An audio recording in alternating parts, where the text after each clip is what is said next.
Perkenalkan, nama saya Lintang Omega Padmasari, NIM 191224032. Saya dari Program Studi Pendidikan Bahasa dan Sastra Indonesia Universitas Sanata Dharma, Yogyakarta. Video ini saya buat untuk memenuhi tugas akhir mata kuliah Keterampilan Presentasi Akademik dengan dosen pengampu Bapak Danang Satria Nugraha SSMA. Pada kesempatan kali ini saya akan mempresentasikan naskah otentik yang saya dapat, yakni jurnal yang berjudul The Idiomatic Construction of Bapak in Bahasa Indonesia atau Konstruksi Idiomatik Bapak dalam Bahasa Indonesia. Pada presentasi kali ini terdapat 3 poin. Yang pertama yakni pengantar yang berisi pendahuluan dan metode penelitian. Kemudian yang kedua ada pembahasan yang berisi pokok pembahasan dan pemaparannya. Dan yang ketiga yakni penutup yang berisi kesimpulan. Baik, langsung saja pada pembahasan yang pertama, pada poin presentasi yang pertama yakni pengantar. Di sini idiom dianggap sebagai fenomena konstruksi yang ditandai dengan kompleksitas struktur dan makna, menurut Gogishev tahun 2016.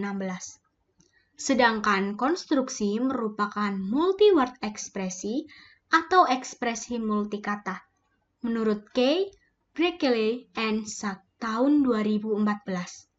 Sehingga konstruksi idiomatik dapat diartikan sebagai jenis ekspresi konvensional multikata. Sedangkan proposisi adalah entitas makna yang dapat diberi label dengan kata sebagai perwakilan dari pengalaman humaniora.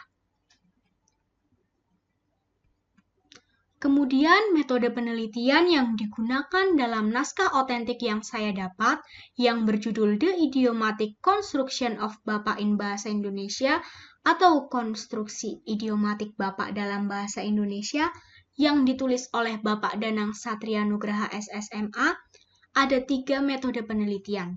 Yang pertama yakni pengumpulan data. Instrumen yang digunakan dalam pengumpulan data adalah matriks atau tabel pengumpulan data. Instrumen itu digunakan untuk mencatat konstruksi idiomatik dan konteks lingual. Konteks lingual merupakan klausa dan kalimat dalam bahasa Indonesia. Kemudian metode penelitian yang kedua yakni analisis data.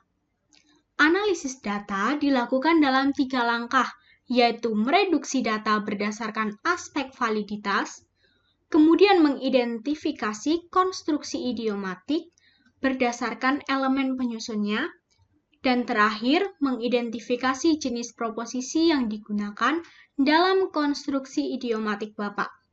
Ketiga langkah tersebut digunakan dengan metode distribusional. Kemudian metode penelitian yang ketiga yakni penyajian analisis data. Hasil analisis data dalam penelitian ini disajikan dengan 2 model, yaitu model exposure deskriptif dan pola model diagram. Model exposure deskriptif diwujudkan dalam paragraf sampel yang dilengkapi dengan justifikasi penilaian yang relevan dan teori yang relevan pada konstruksi idiomatik. Sedangkan model chart of convention digunakan untuk menampilkan ilusi pola data.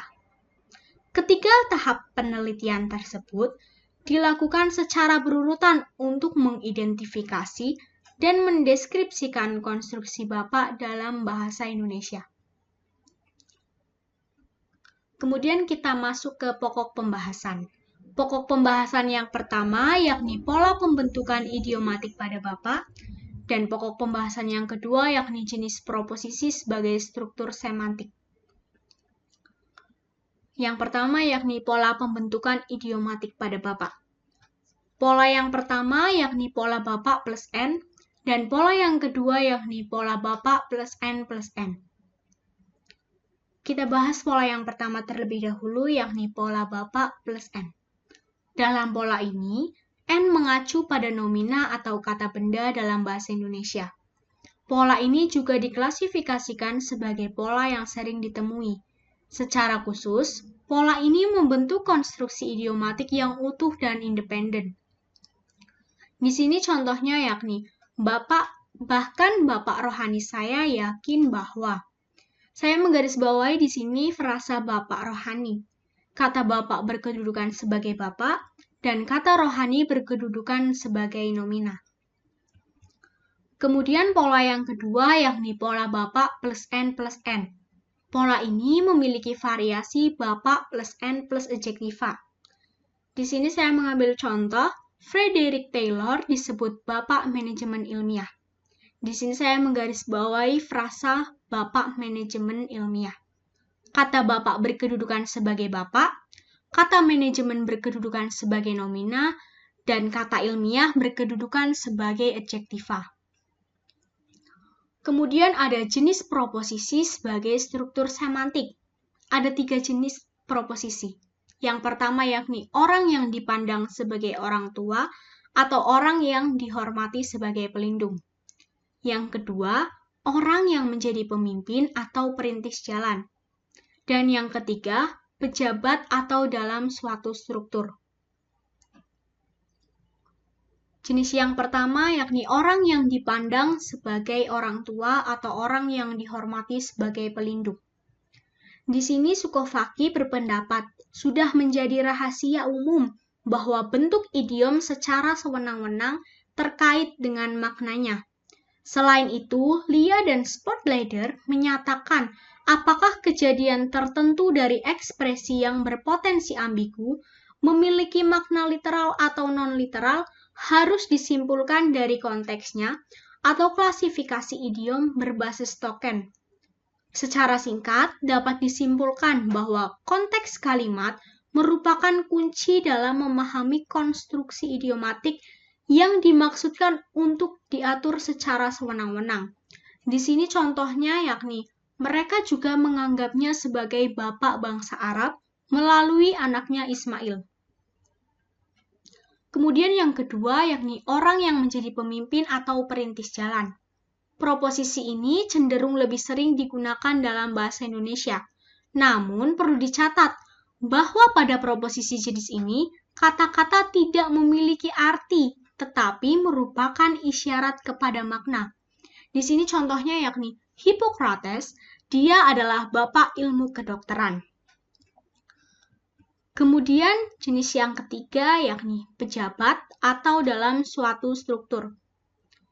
Dalam proposisi ini, bapak digunakan untuk mempresentasikan makna pejabat atau status suatu struktur.